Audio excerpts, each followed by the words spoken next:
All right. Hello, you mob. I think we've given everyone enough time to sign in. So welcome. My name is Catherine Liddle, and if you're familiar with the Northern Territory families, you'd know my last name ties me to the Central Desert regions of the Central Aranda families. So as such, it's very, very important for me to acknowledge that I am a long way away from home on Bunwarang country. And of course, I'd also like to acknowledge the lands of all the nations represented here today, as well as all the nanas and the grandpas and the aunties and the uncles and the cousins and the children, and of course, all our leaders past, present and emerging, and anyone who's jumped on today. And if we've got any ancestors in the room, then we're really glad you popped on too. Anyhow, we'd also like to pay special mention to honouring our Aboriginal and Torres Strait Islander children and families, and that we commit to continue our campaign for your right to be supported and to grow up safe and cared for in family and community and culture.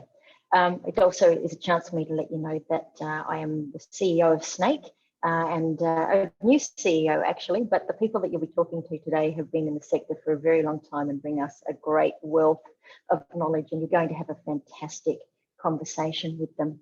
So today is our first webinar for the Family Matters National Week of Action, and the title is Working with Our Mob, and it's an introduction to the Family Matters Reflective Practice Tool. So in case you don't know what we're up to in Family Matters, it's Australia's national campaign to eliminate the overrepresentation of Aboriginal and Torres Strait Islander children in out-of-home care, to ensure our children grow up safe and cared for in family, community and culture. And we all know how important and special that is. So Family Matters is led by SNAICC. Our name these days, everyone still refers to the old Secretariat name. It's actually changed. Our current name is SNAICC, the National Voice of Our Children. And it's a group of eminent Aboriginal and Torres Strait Islander leaders from across the country who support our Family Matters campaign. It's also supported by a strategic alliance of over 150 Aboriginal and Torres Strait Islander and non-Indigenous organisations. So I'll talk a little bit about the history. Family Matters was a response from our mob across the country to the growing number of our children removed from family through the child protection and out-of-home care systems. Through our campaign, we aim to end the overrepresentation of Aboriginal and Torres Strait Islander children in these systems within one generation, so that's 2040. Since its first release in 2016, the Family Matters report has continued to expose growing numbers of Aboriginal and Torres Strait Islander children in out-of-home care when compared with non-Indigenous children. We know that while most Aboriginal and Torres Strait Islander infants thrive, there are many who do not get the best start in life, and for too many children, separation from family and community begins before a child turns one, and more alarmingly, we're hearing before just as a child is born as well.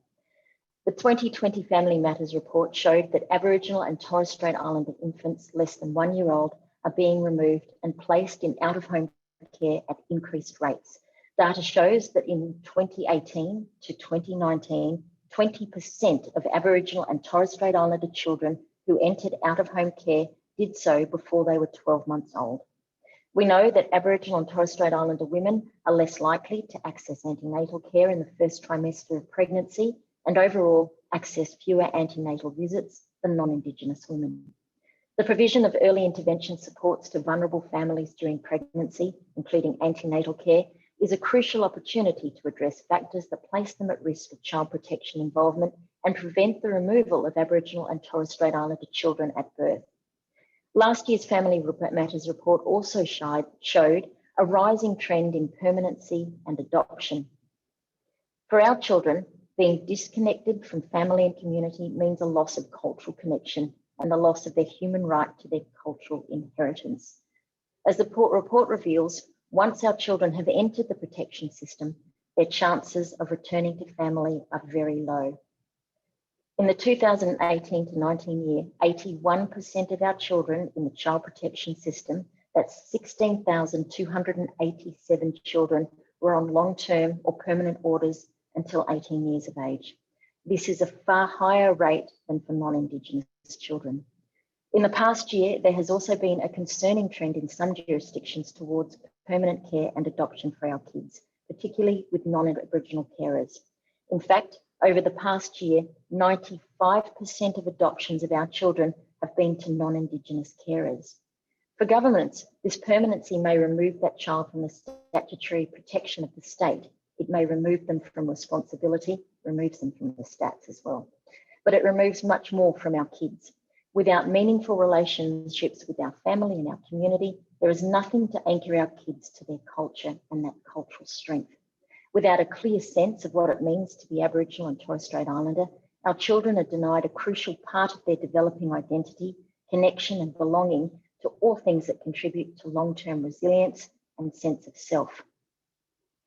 We must support our children to stay with families because our mobs matter, and the answers can only come from us. We need meaningful involvement in the design and implementation of policies that affect our kids. We can't simply accept responsibility for complex issues caused by colonial systems. We have the solutions, and we must keep governments accountable to develop genuine partnerships to adequately fund Aboriginal community-controlled organisations and to invest in proven Aboriginal-led solutions, not only solutions that come from overseas. The twin issues of self-determination and accountability have been largely neglected in recent child protection reforms. Some states and territories are making commitments through dedicated strategies and adopting statewide programs to eliminate the overrepresentation of Aboriginal and Torres Strait Islander children in out-of-home care. But unless they are adequately resourced, properly implemented and translated into practice, they will have little impact. The Family Matters campaign continues to work towards our goals for quality, culturally safe Aboriginal-led services for all our children and families, that Aboriginal and Torres Strait Islander families and communities have a voice in affecting change, and that governments and services are accountable to Aboriginal and Torres Strait Islander children and their families. Thank you, everyone who's turned up today, for supporting these calls and for helping us build momentum so that we can affect real change for our kids. So over the next week, we're going to be hearing from some of Australia's leading Aboriginal and Torres Strait Islander social justice experts on the escalating crisis facing our families and child protection systems across the country, and ways we can meet the Closing the Gap target of reducing the overrepresentation of Aboriginal and Torres Strait Islander children in out-of-home care by 45% by 2031. So I repeat that, reducing the overrepresentation of Aboriginal and Torres Strait Islander children in out-of-home care by 45% by 2031. It is a massive target. Today, we're lucky enough to hear from Michael Currie, Queensland Family Matters Co-Chair and Principal Advisor to Indigenous Development with the Benevolent Society, and Sue-Ann Hunter, Family Matters National Co-Chair, about ways we can implement the Family Matters principles in practice. This webinar is an invaluable way for all child and family service providers and practitioners working with Aboriginal people to develop empowering and respectful practice. On Wednesday, we will have the National Commissioner Call to Action webinar with Children's Commissioners April Laurie, and she's from South Australia, Justin Mohammed from Victoria, and Natalie Lewis from Queensland. The Deputy Guardian, Richard Weston from New South Wales, and Assistant Children's Commissioner Nicole Hicks. This webinar is a discussion about why we need national and state level commissioners for Aboriginal and Torres Strait Islander children. And I tell you what, it makes me feel really, really proud to be able to say all their names out loud and to see that we're starting to get so many of them. During Thursday's webinar, we're going to hear from Aboriginal and Child and Family Services experts Joanne Kelly, Jenny Parsons and Jacinta Cracker on ways to connect children with culture, family and community. This webinar aims to build Aboriginal-led engagement, awareness and ideas for skill development amongst child and family practitioners. On Friday, leading experts, Professor Megan Davis, Emma Buxton-Limix, Dr. Althea Gibson, Alison Elliott, Deborah Bennett, Biri O'Day and Associate Professor Kath Chamberlain discuss how we can keep babies with their families. So we'd like you to check out our website, familymatters.org.au for more details if you need a little bit more information than that, or if you forget everything I've just told you. And please follow us on IndigenousX and Twitter during the National Week of Action. Give us some likes, give us some retweets, build some momentum. All right, so with that being said, it is my absolute great pleasure to introduce Karl Williamson, who is our facilitator for this Family Matters Effective Practice panel. Karl is a Wiradjuri man and a member of the Family Matters National Leadership Group. Karl is also a social worker who has recently moved to Broome, lucky man, where he's working as Senior Manager of Social and Emotional Wellbeing and Mental Health with Kimberley Aboriginal Medical Services. Karl, over to you. Thanks, Catherine, and well done on getting my job title right. It's about the world's longest, I reckon. Thank you very much for your warm welcome to the 2021 Family Matters National Week of Action. It's very exciting to hear what's on offer this week, and I've seen it a number of times already, but to hear it all out loud and hear all the names of the wonderful speakers we've got, incredibly exciting. So, hello everyone. As Catherine mentioned, my name's Karl Williamson. I'd like to start by also acknowledging country. So, I'm currently sitting here on Yawuru country, and like Catherine, I'm a very long way from home, my home of my ancestors, the Wiradjuri people. So I'd like to pay my respects to Wiradjuri and Yawuru elders, and also anyone else represented here today, both past, present and emerging. Just a few housekeeping things regarding today's launch. We're recording this launch and it'll be uploaded to the Family Matters and SNAICC YouTube channels. We're also live streaming right now on the Family Matters Facebook page. So text any of your friends who haven't registered and tell them to jump over there and get online. We do encourage you to keep your videos on during the launch so we can see all your smiling faces. If you're on a computer or laptop, you can set the screen to gallery view by clicking the buttons in the top right-hand side. You can also add your names and the names of your organisation and your country of your people or the country you're dialing in from by just clicking the three dots in the top right-hand of the screen.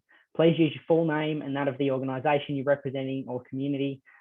For example, mine is Karl Williamson, Family Matters, Wiradjuri, and I didn't add Yawuru as well because I feel like it got a bit complicated. So the chat function will be on throughout this event. So you can message our tech support mob, Zareen or Afsha. I think I just said it wrong. I clarified in the start and then said it wrong in the practice. If you're having any issues getting settled in, so please contact them. They're both very lovely. And you can also add, so we're going to have a session for questions from the audience later on. So please, as we're going through, if you've got any questions for our panelists, note them down and we'll add them in. I'll tell you when you can add them in later. So we're all here today because we want to see Australian children grow up safe, happy and nurtured in loving home environments with connections to family, community, country and culture.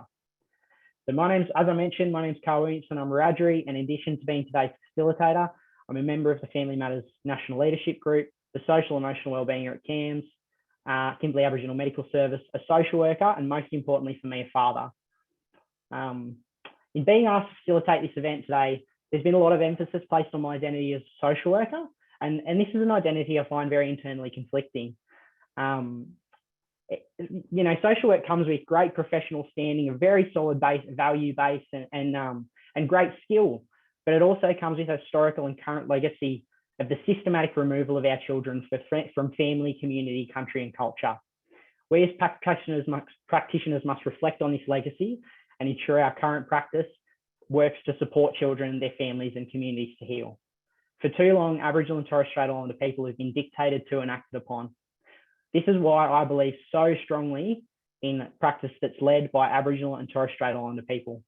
The Aboriginal Child Placement Principles and the Family Matters Reflective Practice Tool demonstrate in a tangible way how we as First Nations practitioners, along with all our non-Indigenous brothers and sisters in the room, can walk alongside our children, young people and families towards healing.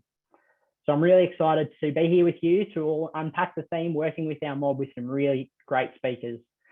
Our first speaker on today's panel is the wonderful Sue-Ann Hunter, who'll be talking about the Aboriginal Child Placement Principles and the Family Matters Campaign building blocks, which are the foundations of the Reflective Practice Tool. Sue-Ann is a proud Wurundjeri and Negrilian Wurrung woman, committed to self-determination, advocating for the rights of First Peoples and strengthening culture. Sue-Ann is also the national co-chair of the Family Matters Campaign.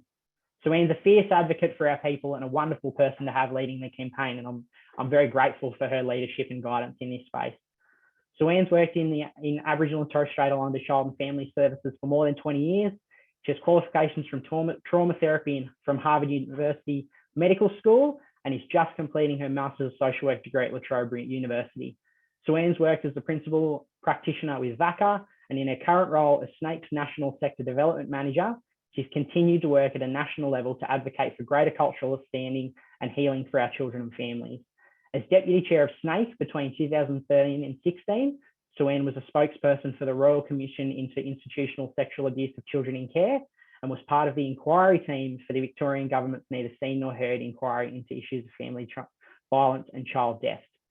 Suanne's commitment to improving services, practitioner programs for Aboriginal children and young people and families is born about a commitment to ensure advocating for the rights of Aboriginal children and young people and ensuring that Aboriginal people have access to services that foster their life opportunities, respect their culture and give them a strong sense of identity and belonging. Welcome, Suanne. I don't think I've got time to present after that. Great, thank you. That was a very big introduction. Thanks, Karl. I'm really honoured to be here and just thank you for attending. And I think your attendance shows our commitment to our kids. So let me begin by acknowledging the land from which I join you today. My ancestral lands, the land of the Wurundjeri people, my people, and I pay respects to my ancestors, creator spirits, elders, and to elders of all Aboriginal and Torres Strait Islander nations right across the continent. I also honour Aboriginal and Torres Strait Islander children and families. We commit to continue to campaign for your right to be supported, grow up safe and cared for in family, country, community and culture. A special thank you to the Aboriginal and Torres Strait Islander carers and family members, as well as the child and family service practitioners who joined us today. But I'd also like to honour those children where we battle to make sure that they're connected to community and country and we don't repeat past injustices. So in 2019, over 20,000 of our kids were in out-of-home care, and they are 9.7 times more likely to be removed from families than our non-Indigenous kids. And if we cannot radically change course, then the number of our kids going into care will more than double by 2029. So it's clear that the current efforts we're all making are not succeeding, and that the extensive and urgent reform is required to enable better outcomes for our kids and to stop the perpetuation of intergenerational harm. The evidence is clear that the strengths to address child wellbeing and safety concerns lie with Aboriginal and Torres Strait Islander communities. As the impacts of climate change and COVID-19 pandemic reinforce the existing inequities, trauma and challenges for most of our families, and Family Matters has continued to focus on the need for consistent implementation of the Family Matters Roadmap to Reform and the Aboriginal and Torres Strait Islander Child Placement Principle. So today I'm going to talk about these two pieces of work and how they relate to the reflective practice tool, and then I'll hand over to the Michael Currie. I was going to say the gorgeous Michael Currie, sorry Michael, but I was working with him last week and he's great. Love having a chat with him. Very knowledgeable man, so you're in for a bit of a treat today. I'll start with the Family Matters Roadmap, which contains clear evidence based on strategies for fundamental change to policy and practice. So our kids deserve to live happy and healthy lives with equal access to education, support services, and with strengthened connection to identity and culture. But sadly, these rights of our children and young people continue to be violated. Extensive research shows describing the unique value of Aboriginal and Torres Strait Islander child rearing practices, the importance of Indigenous-led solutions to improving outcomes, and that continuity of cultural identity is vital to the well-being of our kids. Yet these strengths continue to be undermined by an ever-deepening crisis of child removal that breaks families apart and disrupts the social fabric of our communities. The Family Matters Roadmap calls on governments and non-government orgs to respond to the pressing call to work with Aboriginal and Torres Strait Islander communities to arrest negative trajectories and eliminate the overrepresentation in out-of-home care within a generation. So that's by 2040. The roadmap outlines the evidence-based pathways to realise the overall goal of the Family Matters campaign and details the policy and practice changes needed to secure improved safety and wellbeing outcomes for our kids. The building blocks and change priorities identified in the roadmap are based on research, best practice, and the knowledge of Aboriginal and Torres Strait Islander community sector leaders. So there's 4 building blocks, and the building blocks value the knowledge and expertise of Aboriginal and Torres Strait Islander people as central to drive solutions and invite all stakeholders to partner in actions to secure the future and well-being of our children. You can read more about the roadmap by searching for the publication on the Family Matters website, or we can provide you a PDF to you, a copy of that after this webinar. The Aboriginal and Torres Strait Islander Child Placement Principle, I'm going to have a bit of a chat. So these will carry on into what Michael is talking about. So each year, if you didn't know, SNAICC completes an annual comprehensive review of the progress of states and territories in implementing the full intent of the Aboriginal and Torres Strait Islander Child Placement Principle, with input from Aboriginal and Torres Strait Islander community-controlled organisations and state and territory governments. So the Child Placement Principle recognises the importance of connections to family, community, culture and country in child and family welfare legislation, policy and practice. It asserts that self-determining communities are central to supporting and maintaining these connections. SNAICC and the Family Matters campaign advocate for the full implementation of all 5 elements of the principle to ensure that kids are supported to be safe and well and to thrive in connection with their families, communities, cultures and country. Many of you will be familiar with the 5 elements. They are prevention, partnership, participation, placement and connection. SNAICC uses both quantitative and qualitative analysis to measure and review state and territory compliance against these 5 elements, as well as across 5 interrelated system elements, which are legislation, policy, programs, processes and practice. The 2020 state and territory reviews of the Child Placement Principle highlight that there have been some promising work to strengthen the adherence within the 5 elements, but overall implementation remains poor and limited. There are many areas identified in the National Review where reform and action are urgently needed to ensure full and holistic implementation. The reviews confirm that there is a lack of comprehensive approaches to involving children, families and communities in decisions and services related to the care and protection of our kids. These findings are very consistent with what SNAICC has heard in our consultations to develop the National Child Protection Plan. So some common issues include a lack of wraparound supports for families to address the issues that cause children to be removed. And there's not enough funding for community-controlled organisations to provide culturally safe and effective supports to our families. In most states and territories, there aren't independent processes for families to come together and make decisions for their children. Where there are family group conferencing and family decision-making models, they are often run by government departments or non-Indigenous organisations. And in most states, there aren't Aboriginal and Torres Strait Islander peak bodies for children and families to hold government to account. And we only have Aboriginal and Torres Strait Islander commissioners for children in Victoria, South Australia and Queensland.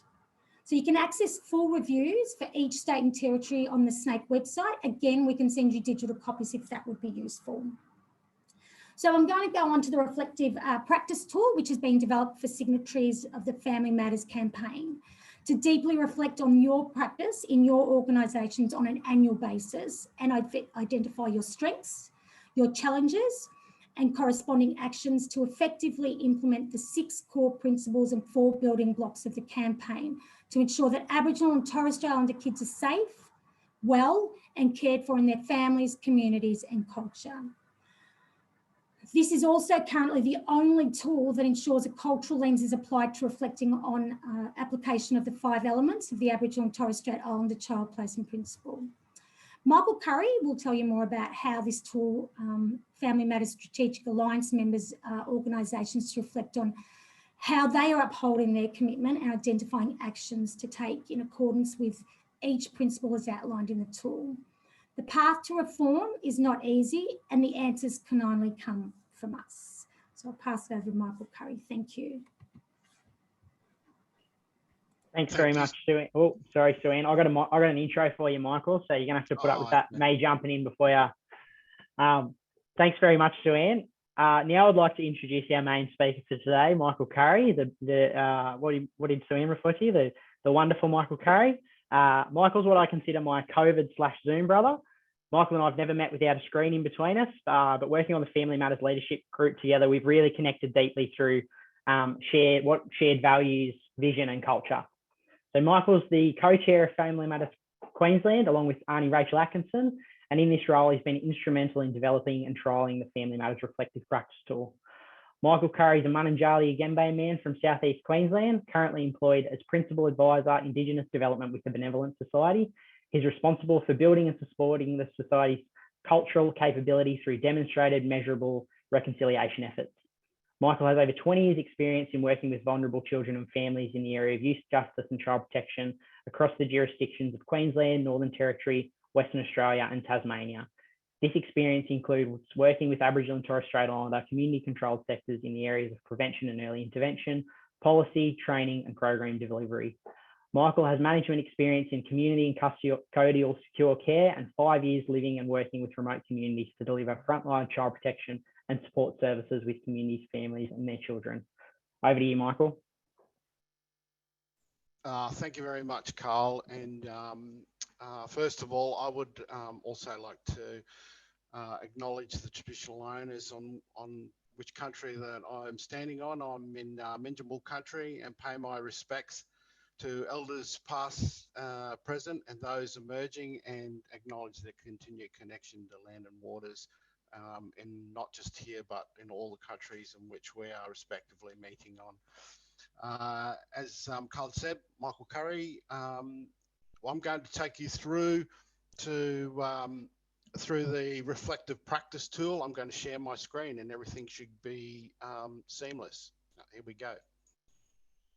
Share screen. Screen 2. Share.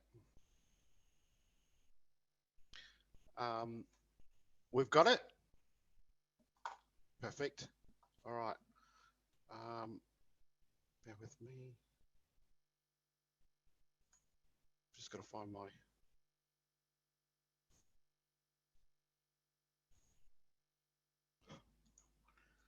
I can't find the actual. Sorry.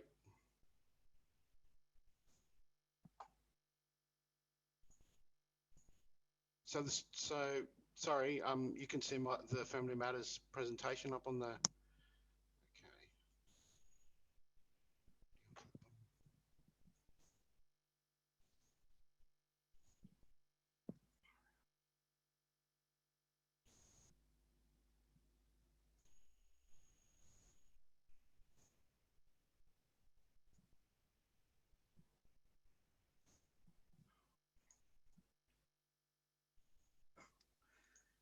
Is there... Michael, do you want one of us to share the PowerPoint instead? That would be great. Thank you. Yeah. Okay, so we're on screen 1? Yep, good to go. Okay. Sorry guys for the technical difficulties. Look, the Family Matters, strong community, strong culture, stronger in children. I'm going to talk in the next 20 minutes about the trials that were undertaken in Queensland with some of our strategic alliance partners in a number of service delivery areas. So as you can see there, SNAICC are the national Indigenous leaders around the Family Matters campaign. As Catherine spoke about, we have over 150 strategic alliance partners, and we operate in a number of jurisdictions. The campaign, as you guys would know, commenced in 2016. The 4 building blocks, the Family Matters roadmap building blocks. Building block 1, secure access to quality, universal and targeted services necessary for Aboriginal Torres Strait Islander children to thrive. Ensure that Aboriginal Torres Strait Islander people and organisations participate and have control over decisions that affect their children. That's building block 2. The 3rd building block, ensure culturally safe and responsive law, policy and practices. And building block 4, hold governments and services accountable to Aboriginal Torres Strait Islander peoples. The Family Matters reflective practice tool is an evidence-based approach around Aboriginal Torres Strait Islander family decision-making or family-led decision-making, Aboriginal Torres Strait Islander-led. And drawing from the roadmap, there are 6 principles identified in the Family Matters roadmap. So applying a child-focused approach, ensuring that Aboriginal and Torres Strait Islander people and organisations participate in and have control over decisions that affect their children, protecting Aboriginal and Torres Strait Islander children's right to live in culture, pursuing evidence-based responses, supporting healing and strengthening families, and challenging systemic racism and inequalities. In the Family Matters Statement of Commitment, these principles are described in more detail and include actions for each of the signatories committed to undertaking those. And this is why the tool, the reflective practice tool, had come about. So Family Matters as a campaign, we're thinking about what can we do as a collective to support the implementation of the building blocks and ultimately reflect on organisations' ability to implement the principles outlined in the Family Matters roadmap. And so from there, the Family Matters Reflective Practice Tool was developed fundamentally from a Queensland perspective in the trial, led by SNAICC, with collaboration, obviously, with the Queensland Aboriginal Torres Strait Islander Child Protection Peak in Queensland. What you see up on the screen there is an example of the reflective practice tool, and this relates specifically to Principle 5, so supporting, healing, and strengthening families. So you'll see that the line 1 describes the principle. Line 2, the actions signatories commit to undertaking as per the statement of commitment. Line 3 is the self-assessment ranking. Line A and E are optional, but I'm sure we can talk more about that as we get to the questions piece. But line 4 is evidence can include, that's, what is your evidence, your strengths and challenges around your ability as an organisation, as a team, as a practitioner to execute on Principle 5. And line 5 as recommendations that you get, as I said, those recommendations around the experience that you have within those teams as an organisation about some of the challenges and strengths that you find.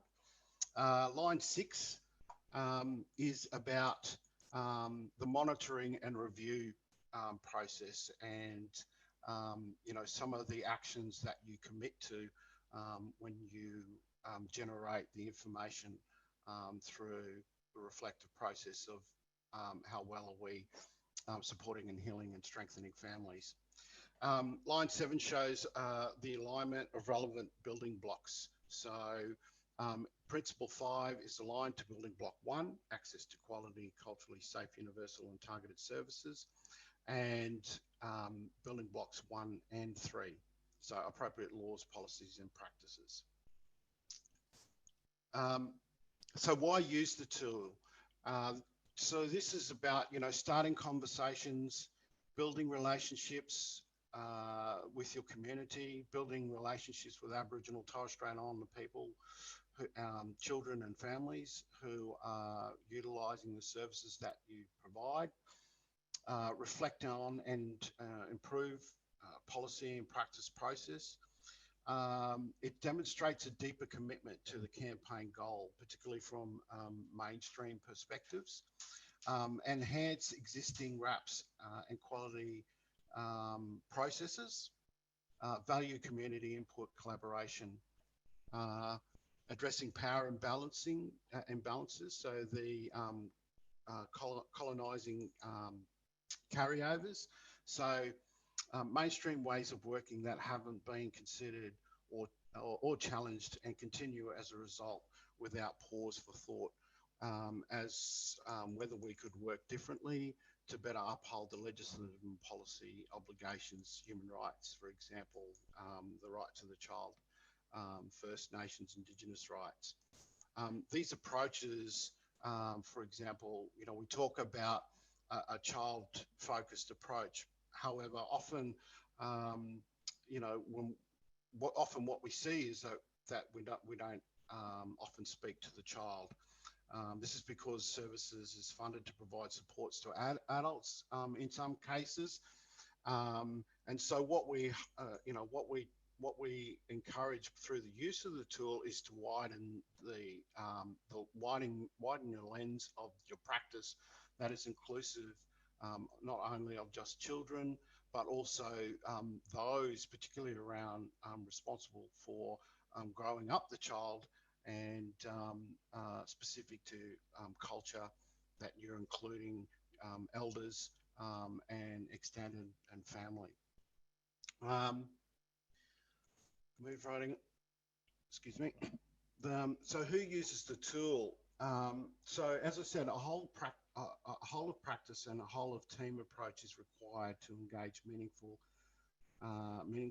and develop long-lasting change that improves outcomes for Aboriginal and Torres Strait Islander children. So what we believe is that the reflective practice tool can be applied in the context of executives, policy writers, managers, and practitioners, and will have varying perspectives that contribute to a thorough and tiered approach to organisational quality improvement outcomes from the use of the tool. They also have varied levels of influence and authority for collecting, creating change required across all levels to result in the transformational change required to affect overrepresentation rates.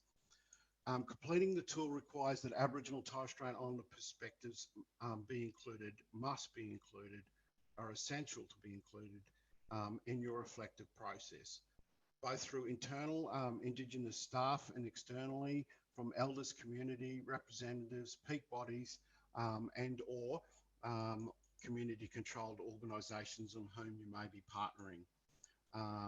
Organisations, voices that are representing Aboriginal and Torres Strait Islander children and families. This will ensure engagement of family and community voices and enacting change put forward by Aboriginal and Torres Strait Islander families and practitioners to improve outcomes for our children and communities. So we will now look at the journey of the reflective practice tool, practice examples of using the tool, learnings and challenges that can be expected. So originally, as I said, signatories desire to actively implement the campaign principles, a desire from the signatories to do something beyond signing a statement of commitment, thinking about what, accountability mechanisms to assist signatories to reflect on their commitment and create annual action plans in regard to the principles and building blocks. The only tool nationally that applies a cultural lens to reflecting on application of the 5 elements of the Aboriginal Torres Strait Islander child placement principles, as Sue-Ann had highlighted, and it's complementary to other human services quality frameworks, reconciliation action plans in Queensland context, the Our Way strategy, and other guiding standards. So trials in Queensland began in late 2019, and you can find the trial finding report on the Family Matters website, and it'll give you an extended view of the outcomes of the trial. We are talking about a phased approach, so where to from here. So we're currently working with SNAICC as the national leaders to set the perimeters of a phase 2 trial, And we're hoping that a final release of that phase 2 will be completed around by the end of May. Trial findings. Look, all organisations identified the need for more rigorous means to apply the principles and ways to refine their service delivery to better meet the needs of Aboriginal and Torres Strait Islander children and families. Common areas of development identified, meaning relationships and partnerships that enable Aboriginal Torres Strait Islander people and organisations to participate and have control over decisions. Greater resourcing of and access to Aboriginal Torres Strait Islander frontline staff, community organisations and specialists. So ultimately, this is a question of a commitment to, resourcing frontline responses. Culturally designed and evidence-based programs and tools, upholding the rights of the child and all elements of the Aboriginal Torres Strait Islander child placement principles beyond just placement. Address systems issues, including by prioritising community-led solutions and greater accountability. The trial recommendations, these were expand on the methodology to include benchmarks and non-negotiable deliverables that demonstrate working in accordance with the Family Matters principles. As I said, a phased approach is recommended, similar to Reconciliation Action Plan approach. Now, I know people will be thinking, when we think Reconciliation Action Plan, but one of the conversations that we've been having in the Family Matters conversations and the leadership groups is we think that there is lessons to be learned in the Reconciliation Action Plan approach in terms of their methodology.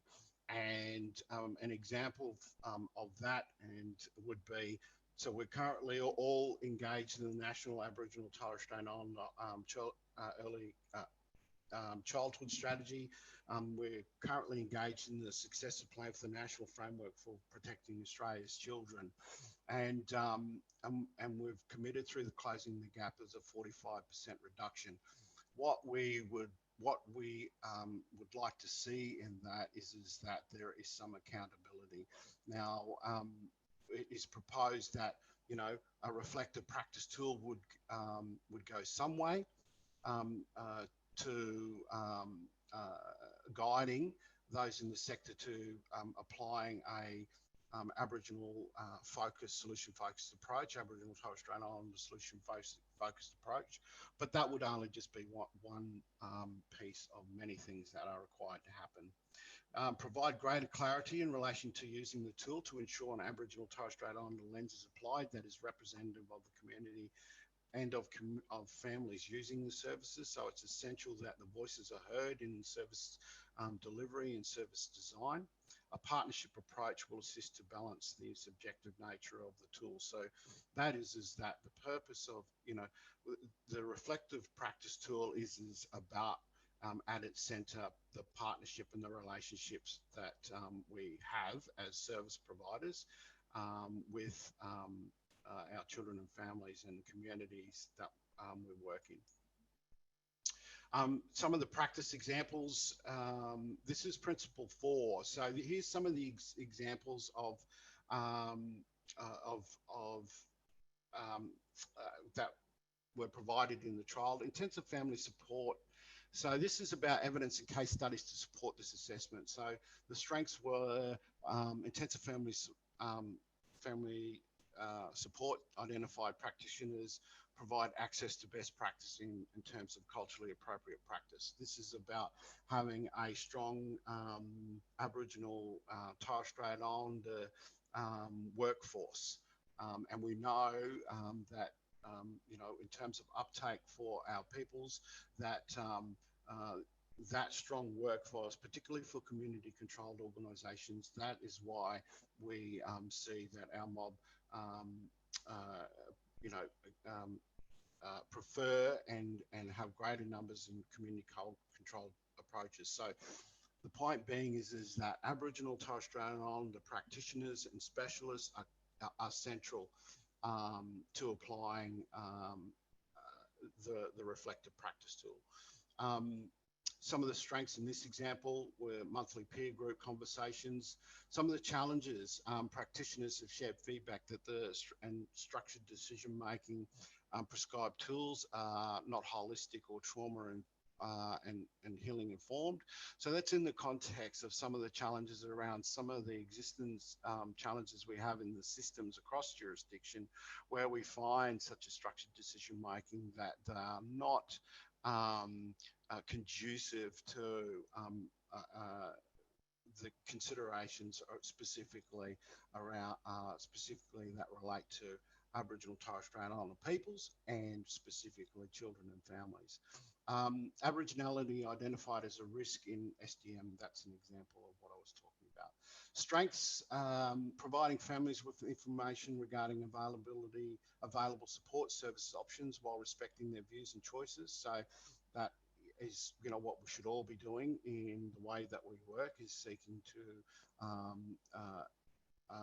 engage the service experience of our people.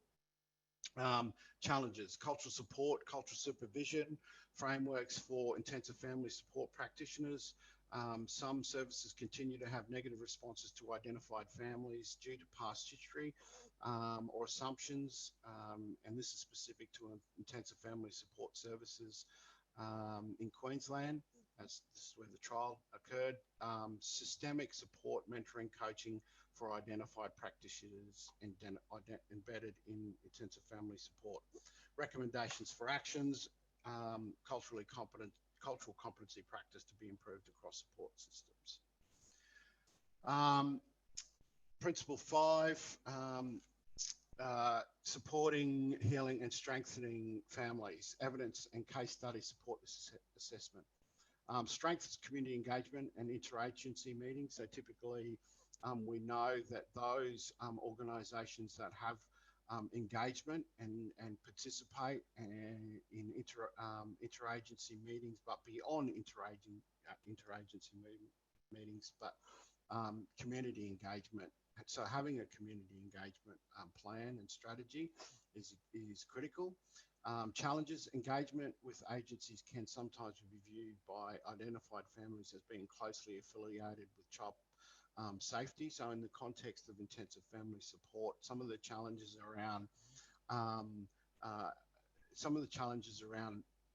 being seen as a secondary response with the emphasis on prevention, early intervention is a struggle, and that the challenges around trauma-informed practice options are not embedded in initial assessments.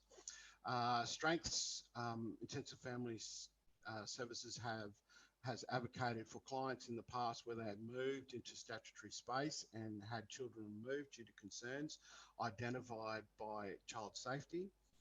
Client advocacy, IFS advocated for client in the case study to be offered the family participation program as required and identified by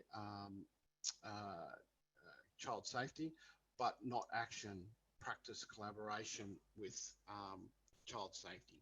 So that's an example whereby there is client advocacy directly with child safety, with the statutory response, and because of those relationships, because of the community engagement, because of the having Aboriginal Torres Strait Islander workforce and practitioners, that you're more likely to be in a better position when reflecting upon your response. You're more likely to get better outcomes for your Aboriginal Torres Strait Islander clients if you have those things in place. So challenges, and this is again specific to intensive families, family support services, and for those who perhaps aren't aware of intensive family support services, you can go to the Queensland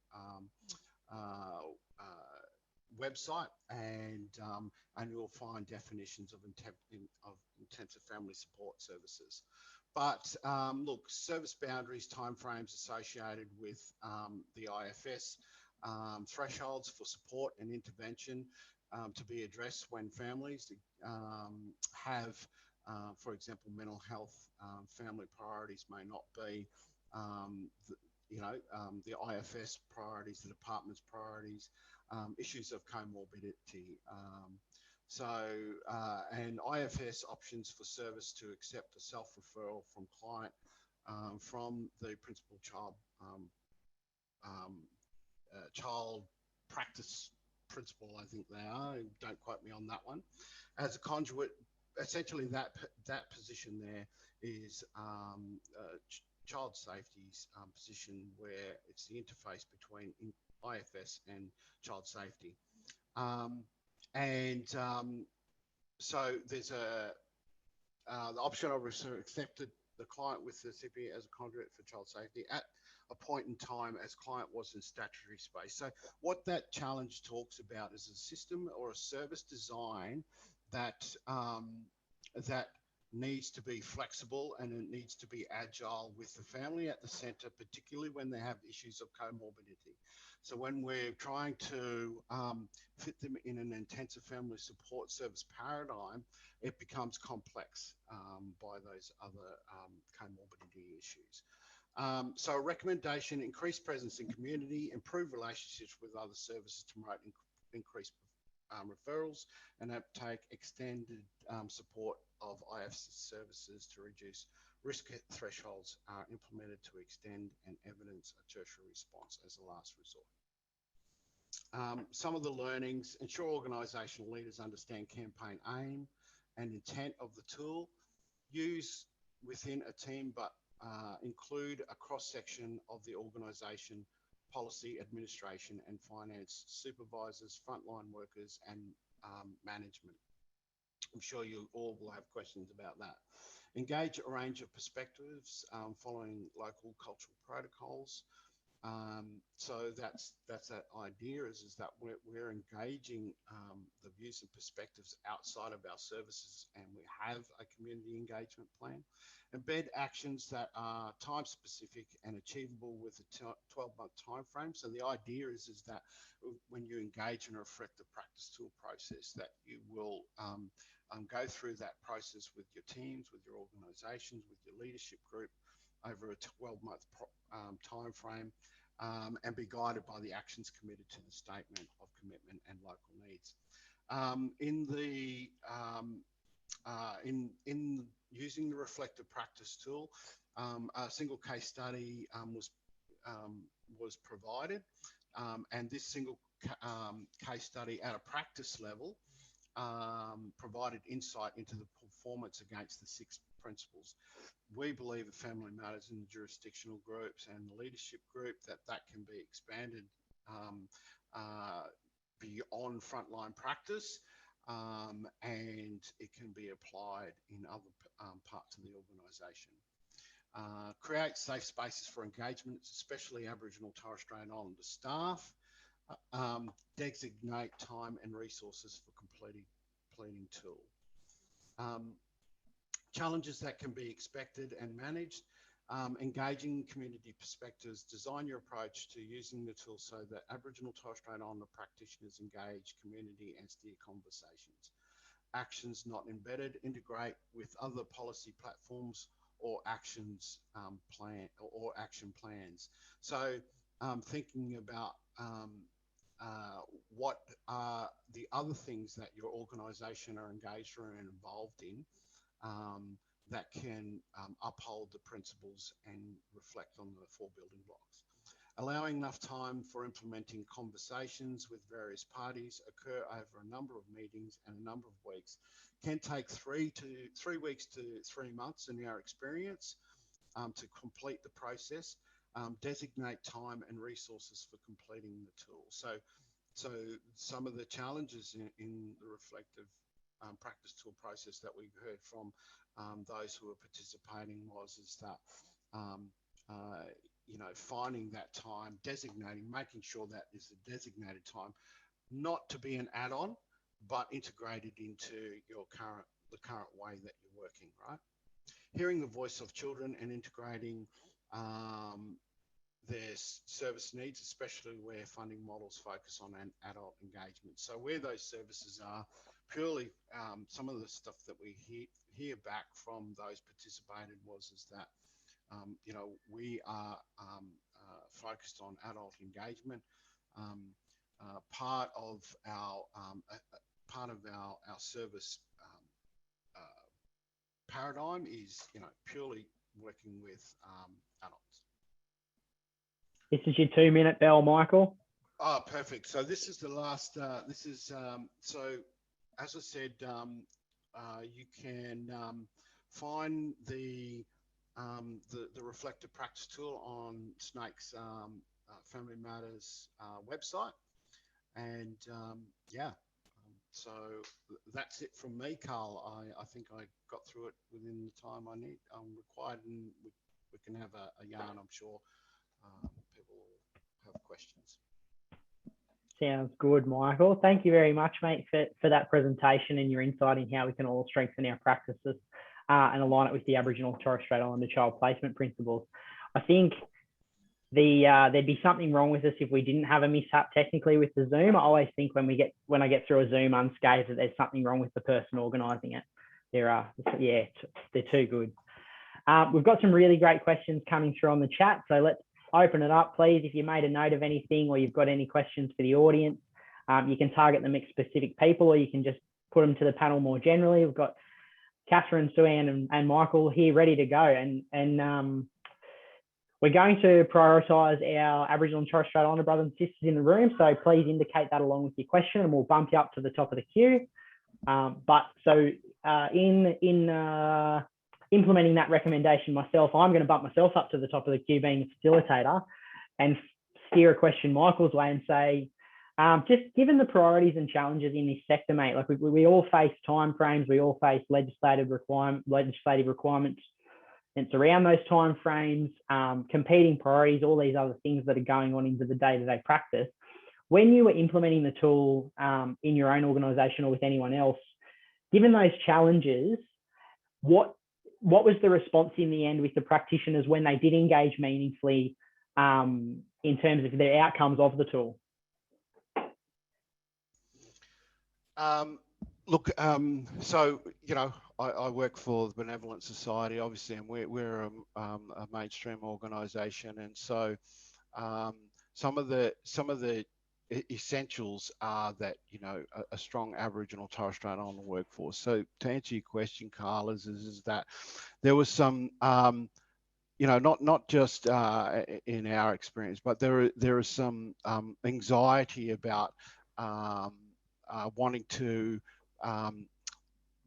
shine a lens on the way that we practice with our Aboriginal Torres Strait Islander children and families. So there was initially some practice anxiety about, you know, how can we get this done and how is it going to work? What's it going to mean? Is it going to be an extra burden on the work that we do? But the primary driver for our experience with all the organisations that are involved was that willingness to do things differently, and that willingness to put themselves in a place where they're prepared to reflect and ask the question of themselves about, well, how well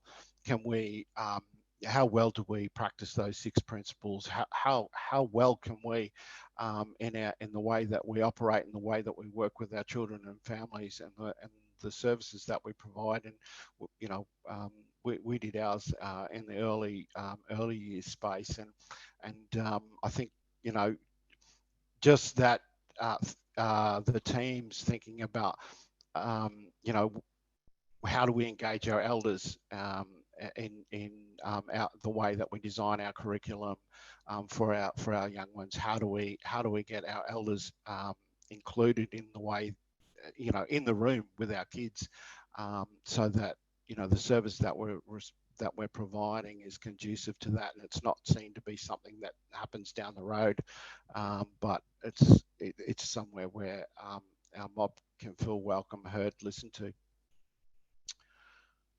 Yeah, it's a great insight, Michael, into really making the time and space for it to be able to see the tangible outcomes and And the organisational, I think, what I'm hearing and in your presentation as well, is the organisation's commitment to the reflective practice tool and implementing the principles really is you get out what you put in.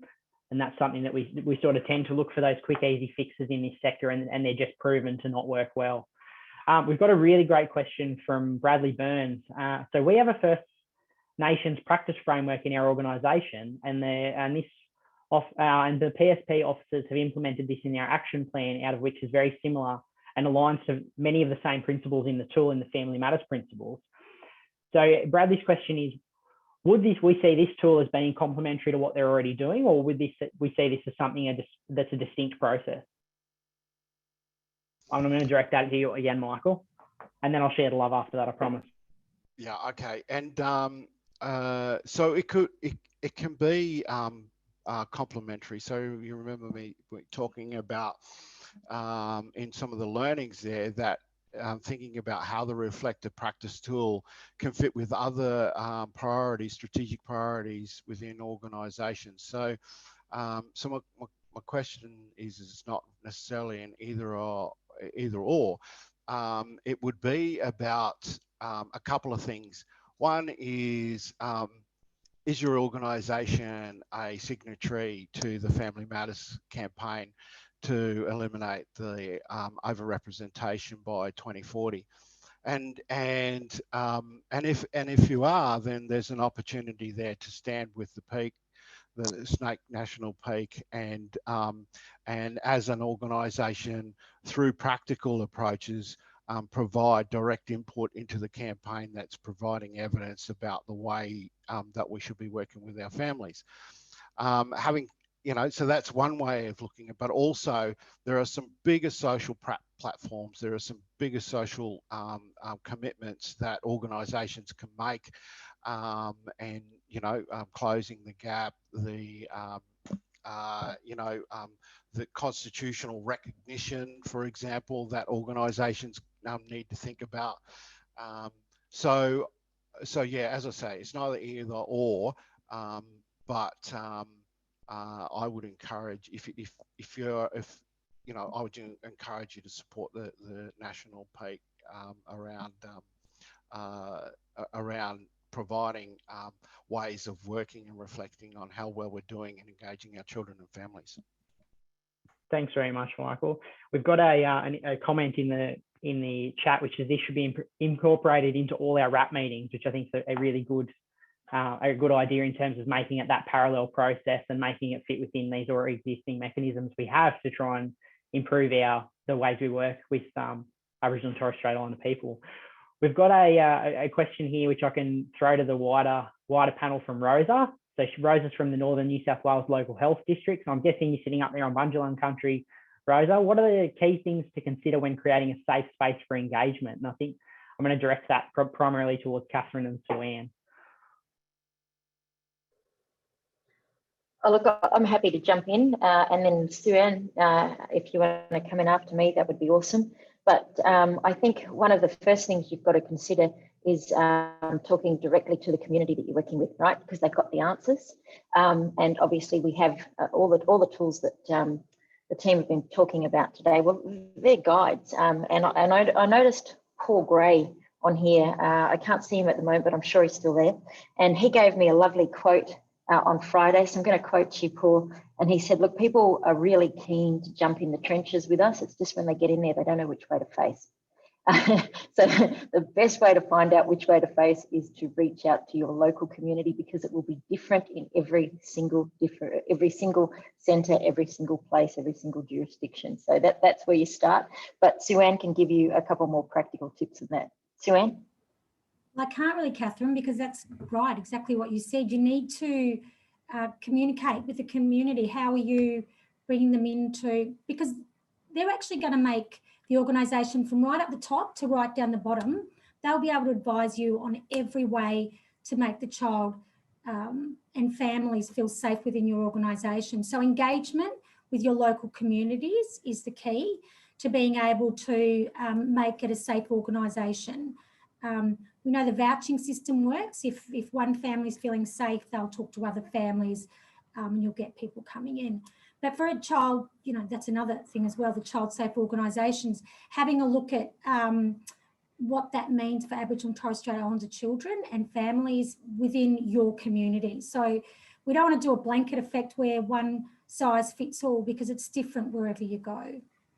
May not be helpful, but because I've just sort of reiterated what Catherine said, but yeah. I think it's a really interesting thing to reflect on, your words, both Catherine and Sue-Ann. There seems to be a need to reiterate these things constantly, because people continue to get it so wrong, and we continue to hear the voice of community and choose not to listen, or we get recommendations from a report and not we personally, but we choose not to implement them or engage in them meaningfully. And I think that's very fitting for. I'm just going to do one more call for questions. So Asta's put a call in the chat, but please keep your questions coming in. Draw on the knowledge that we have in the room today. So I've got an interesting question from Mimi, who's a social worker, and she said, how are you going to get DCJ and other out-of-home care orgs to genuinely commit to these cultural frameworks? And I think I'm going to combine that with a question I had around, given the slow progress we've had with the Family Matters report, and that you see a lot more red than you do green when we look at the report. And if you don't know what I'm talking about, please go in and have a look at last year. So how are we going to hit that 2040 target, and how are we going to get that really meaningful buy-in across the states and across Australia? Do you want me to jump in? Because Please do. What we have different this time around are the closing the gap policy levers. So there are a number of priority reforms written into that agreement. So once upon a time, government focused on the targets. And here's the thing with targets. Targets really only represent how far governments are willing to commit and how far they think they might get. Whereas what we understand when we negotiate these things is we need something with more traction than that. So those priority reforms say that you have to embed language and culture in everything. So anything that's government funded has to start showing how it embeds language and culture, right? So along with which aligns with the key principles that we've been talking about. It also says that the government has to start looking at partnerships where there isn't a community-led solution, and where there is a community-led solution, funding needs to start moving into those priority areas. So over the next 10 years, you'll see a lot of the operations start aligning to those policy levers. And so that's one part of it. But the second part of it is, we need people like all of those of you in the room to work with us on how we get this moving and how we get our shoulders to the wheel. Does anyone else want to jump in? Yeah, I will. One, I guess, will be understanding the Family Matters roadmap, understanding and reading the Family Matters report for your state or jurisdiction, understanding and applying the Aboriginal and Torres Strait Islander child placement principle, and implementing the reflective tool. So if you've got all these, you can't just read them, you need to really understand them and understand what they mean in practice and what that looks like. There's Family Matters in each state and territory that can assist you in what needs to be done. And I'm thinking with the reflective tool, Michael, we may need to do a bit of a roadshow along the way and really get people grounded in what this means. Because, unless we all work this together, it's not going to change. And if we're all not in it wholly as everybody, then it's just going to keep getting worse. And I know from the next generation, I want it to start getting better, and we want to see these numbers being reduced. It's time, it's commitment, but that's what we've got to do to see and make this difference. Yeah, I totally agree, Sue-Ann. And look, I think we've been having SNAICC have been leading consultations around the successor plan for the National Framework for Protecting Australia's Children, and it had, the question was asked, what does the Family Matters building blocks and the principles associated with Family Matters, why aren't they included in the National Framework for Protecting Australia's Children? So my point being is that I think that that there needs to be a national focus on you know, the Aboriginal Torres Strait Islander child placement principles led by a national commissioner, Aboriginal Torres Strait Islander commissioner with a national framework. And I think it will be through the experience of, you know, of implementing a national framework that is inclusive of the voice of Aboriginal children and families, then jurisdictions will you know, will find that if they want to be serious about addressing and eliminating over representation in out of home care, then they have to apply our Aboriginal Torres Strait Islander practice focus. Now, that is that's what our people, our communities, our organisations have been saying, is that you know, we need to have that practice focus. So yeah. Thanks, Michael. We've got another great question from Mimi. She's killing it today with her questions. So her question is, what are we going to do with the kids leaving care with no connection and no healing? Can we set up community healing programs as we have a massive backlog? And I think that's a very important question to consider, given the target of eliminating the overrepresentation within one generation. And I'm going to really target that question to how are we going to break that gap and break that cycle of kids who have care, kids coming to care, whose kids coming to hair, whose kids coming to hair. And I'd really like to hear your insights, Sue-Ann, as the National Sector Development Manager. Thanks for putting me on the spot, Karl. I think as much as we want to focus on prevention and kids, you're right, there's going to be this overlap of our kids leaving care where there isn't that connection.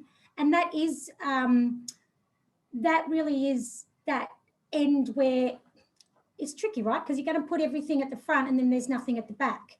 So I think that's where it comes down to community needs and where we are in each community. That's that finding families and connection to where our kids are from. It's making sure that they all have returned to countries before it gets to that point. And I think, you know, we're going to still need to invest at the other end as kids are coming out, because, and you know, those of you that work in this, the kids, if they haven't got a secure placement, and particularly at the age of 18, usually end up homeless. And that's the last thing we want. So we need those programs around leaving care still, and connection to country, and invested to make sure kids know before they leave who they are and where their connections are. Not sure if that answered it all, but. Oh, look, it's a very big question to answer. I wouldn't expect you to be able to do it in 2 minutes off the cuff on a Zoom meeting. We've got a question from Cara from Baptist Care. Can you speak to reinvigorating the action plan developed after you've applied the reflective practice tool? So I think that's really revolving around how can we use the reflective practice tool to build the campaign and keep building on this action and create this momentum moving forward for improvements in the sector. And I'm going to direct that at you, Catherine, just to make sure I've adequately thrown all the panelists under the bus at one time or another. Yeah, because it's interesting that you say that, because I was thinking this is a great one for Sue-Ann because it's actually more practical based. So if you don't mind, I'm going to throw it to Sue-Ann, because I'm pretty certain she'd be able to give you a better answer than I could. Can you rephrase the question, or say that in a short version again, so I cover it properly? I do tend to waffle a bit, Sue-Ann, and you'll know that from our Family Matters meetings. It's just around how we can reinvigorate the action plan developed after we've applied the reflective practice tool. And that's pretty much word for word Kara's question. I guess, you know what, I don't think it's about reinvigorating, it's about keeping our momentum as workers on top of and making sure that we're reviewing what we've already done and how can we better it. If the rates of Aboriginal and Torres Strait Islander children aren't reducing, and we've looked at all the plans and we've done stuff, and we've still got kids that are not connected within your own organisation, then it's not implemented. So we need to keep going back and checking, have we done, how are we doing this? Sort of like a bit of a quality control framework around it, that you're checking that your work's working. You know, I guess that's the best way to do it. And Sue-Ann, I'm just building on that. How do you think we can bring, like how do we drag our non-Indigenous brothers and sisters along with us through that process? Like it's ACCOs tend to be really good in this space, and we tend, the community, they've got the community connections, they've got the knowledge, they've got the engagement. How can we make it so we don't have to drag people kicking and screaming into this process, and it doesn't have to be legislated, but it can become a plan and a program and a tool that people want to use? I think it's about people really understanding history and how we got to where we are today. If you really understand what's happened and the injustices for Aboriginal and Torres Strait Islander people, you understand where the lands you live on, how they were colonised, what's happened within that, you'll understand the disconnection, the dislocation, the not being able to speak language, the not knowing your family.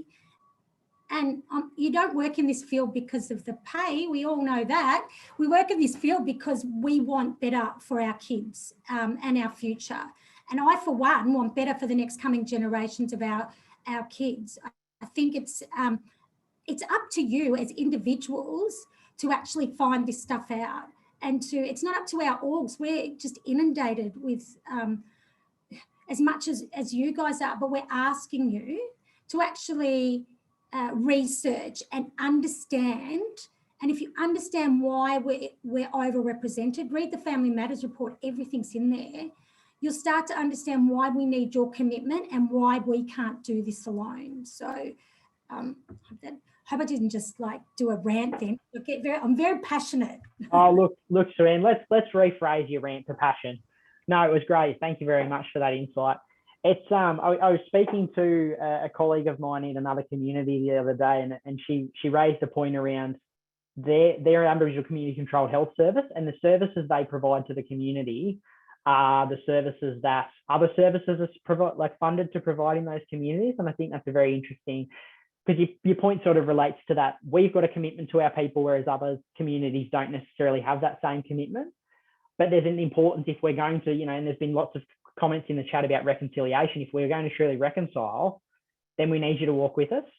So it's a very important consideration. And Catherine, I'm going to throw another one to you, and I really want to take this at the high level and then probably get it at a more practical level from Michael. So when does this tool get reviewed? So I'm going to really put you on the spot here with regards to the Family Matters Reflective Practice tool. So does SNAICC have any plans in regards to the implementation of this tool at a national level? And how are we going to plan on the workforce development and training strategy for the tool?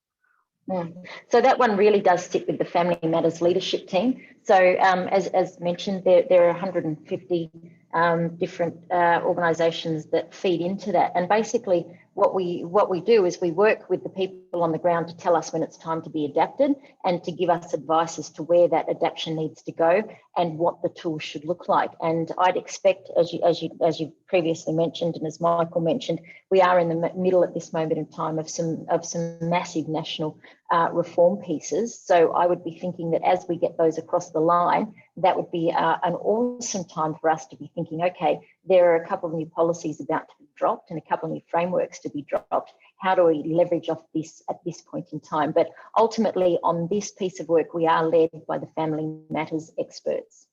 Great, thanks, Catherine. And Michael, throwing over to you, mate. What's your practical plan, having implemented the tool in Queensland and having been, an absolutely integral part of its development? What do you see being the future for the tool, and what's the planning for it? So I would just like to say that here is an opportunity for all signatories to work collaboratively with our national peak to support the development and advancement of the reflective practice tool. So the first thing I'd say is those who have signed the Family Matters commitment, perhaps reflect on what might you be able to do in terms of supporting the peaks, not just in the national peak, but the jurisdictional peaks in which you're operating in. So that's the first thing. On a practical, at a practical level, I think this is about advocacy. This is about the culture of the workforce. This is the culture of your organisation. This is the culture of the way that you work, and so I think it's important to think about what are those things that you have as an organisation that will support the implementation of reflective practice. And so, and the findings say you need an Aboriginal Torres Strait Islander employment strategy. You need to invest in Aboriginal Torres Strait Islander practice specialists. But I just want to say also that, the Family Matters campaign is also about the advocacy of community-controlled approaches and the investment in community, because community approaches are best placed to provide services. But we need to do that in partnership with the sector. So I think there's a few things. I would encourage you to go to the website, have a look at the findings, and perhaps reflect on what it is that you might be able to do nationally in the advocacy space as an organisation, and think about what you could do locally. Great. Thanks very much, Michael. I really pointed that question. I wanted a high level and then a more practical response, and I think you both really covered that off beautifully. It's from my perspective, another thing to consider in this space is always, if you're applying for Aboriginal funding, I think as a non-Aboriginal organisation, you need to really consider if you're the most appropriate person to apply for that funding pool. And definitely there's cases where it is, but I think that's something that it's important to reflect on whenever you're working with Aboriginal people or applying for money that's dedicated to Aboriginal communities. That needs to be in consideration.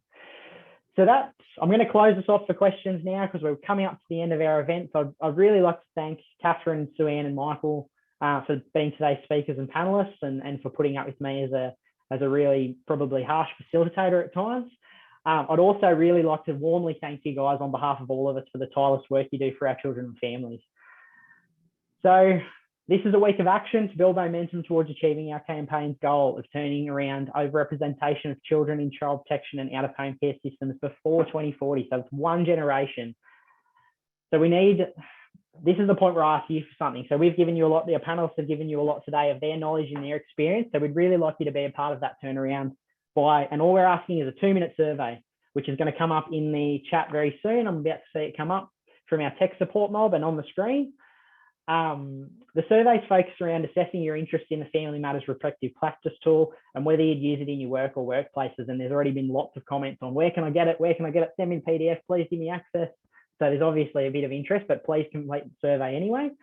This will provide the Family Matters Leadership Group with valuable evidence about your interest in the tool, which we can share with our organisational members of the Family Matters Strategic Alliance as we work with them to implement the tool nationally. So exciting times, watch this space. Please click on the URL now and it will take you to the survey, or alternatively, you can find it in the thank you email you'll get after this event. For those of you on Facebook, I'm sure there will be a post that will follow through afterwards with the link in it. Please head over to the survey as soon as you can, and feel free to share the link with anyone in the child and family services sector you think might be interested. So thanks once again to all of you who made it here with us today and took some time out of your day and your busy schedule to learn about the practicalities of how you can improve your practice with Aboriginal and Torres Strait Islander children and families.